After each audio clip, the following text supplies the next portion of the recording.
What is going on, everybody? I am back today to do another video similar to a video that I just released where I'm going to be talking about some of the most underrated films from the year 2021. So as I said, there's been this thing going around recently where a lot of people have been talking about their favorite films of the decade so far. We're in 2023, so we've had a little bit of time to build up some new films, and I love seeing people's favorites be shared. But what I thought would be fun would be to go through all of the years of the decade thus far and discuss some of the most underrated films that were released during those years. Films that I feel like aren't discussed a whole lot or don't get the praise or recognition that they deserve. So if you haven't checked it out yet, I've released the video for 2020, talked about some of my favorites that came out that year. So now I'm going to get into 2021. So without further ado, let's do it. The first up is going to be the film The Beta Test from director Jim Cummings. I'm a huge fan of director Jim Cummings since his debut film, Thunder Road. I really enjoyed that movie a lot. I thought for the limited budget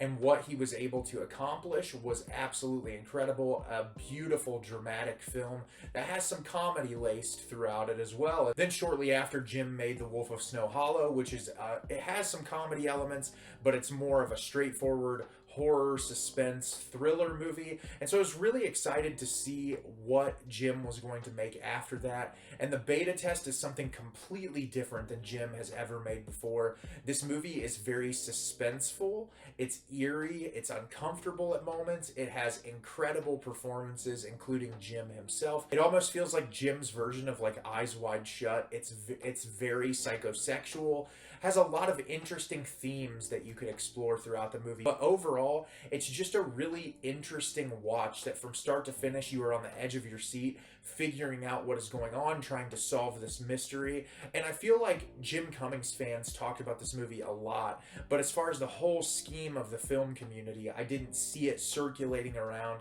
as much as I wanted to. And I think this movie is absolutely fantastic. If you haven't got a chance to check it out yet, definitely do. It's really solid. Up next is going to be the film Benedetta from Paul Verhoeven, the great Paul Verhoeven. From the director of films like Starship Troopers and RoboCop, we get this like sacrilegious nun film that has some of the most wild sequences I've ever seen in a movie. The performances in this are absolutely fantastic. The twists and turns in this movie, I was incredibly shocked. I did not expect to laugh as much as I did in this movie, but it is absolutely hilarious.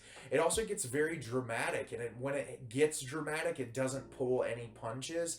It really sticks with you. And I think what's interesting about Verhoeven as a filmmaker is throughout his career, he's made all types of movies in all different genres. And I thought it was really cool to watch a film like this that kind of combines elements of his whole body of work that's saying something really unique about the church and about religion as a whole.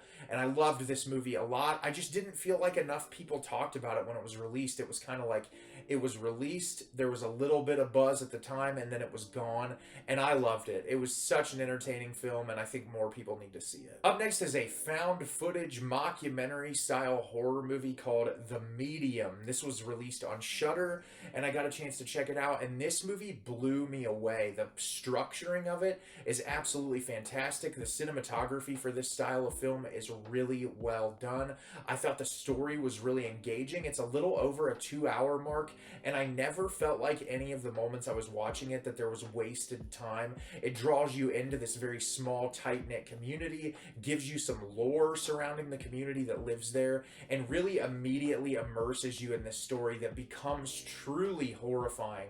There's some really unsettling imagery in this, and for the found footage style genre, I feel like it exceeds expectations in every department. I feel like as a fan of found footage, the tropes and cliches of that genre can get very tiresome at moments, but The Medium finds a way to consistently subvert them. And I feel like this is a movie that, unless you're really into the horror community, was not talked about a whole lot. And I definitely think that if you're looking for a solid found footage film that will keep you engaged and really surprise you, The Medium is the way to go. Up next is going to be the film Language Lessons from director Natalie Morales. Natalie Morales is an actress who I really like, who directed this film. It was shot clearly during the peak periods of COVID where everything is shot through Zoom calls. And it also stars Mark Duplass, who is another one of my favorite actors. And I was really surprised at how incredible this movie was. The emotion in it was so raw and realistic. I feel like with the limitations of COVID and how you had to shoot during that time period, there's a lot of movies that we got through like Zoom calls and conversations like that. This is a movie that didn't even mention the fact that it was during that time period and used the Zoom calls as like a separation from where these people lived. They live very far apart, so there was a reason for it. And I feel like the way that they're able to build emotion, even though these characters are in very separate spaces, was really impressive. And Natalie Morales and Mark Duplass both gave absolutely phenomenal performances in this movie. It's one that I did not hear talked about virtually at all, and I 100% think it's worth checking out. It's heartwarming, it's beautiful, it's a great movie about friendship. I love it a lot. Up next is going to be the film Annette from director Leos Carax, starring Adam Driver. This movie blew me away. I did not know what to expect because I'd never seen a Leos Carax movie. This is a surreal, subversive, abstract musical that has some of the weirdest imagery I've ever seen in it. I just jumped into this one and went in as blind as possible, and I honestly am surprised that this didn't get nominated for some kind of awards whatsoever, because it's a really well-structured, well-shot film that also pushes the boundaries of what cinema can be at multiple moments. And there were moments that I was just scratching my head, like, how did they manage to pull this off? All of the performances in this movie are great, especially the musical numbers. Adam Driver can really sing. He's really fantastic. Marianne Cotillard's in this movie as well. She is absolutely phenomenal in this movie.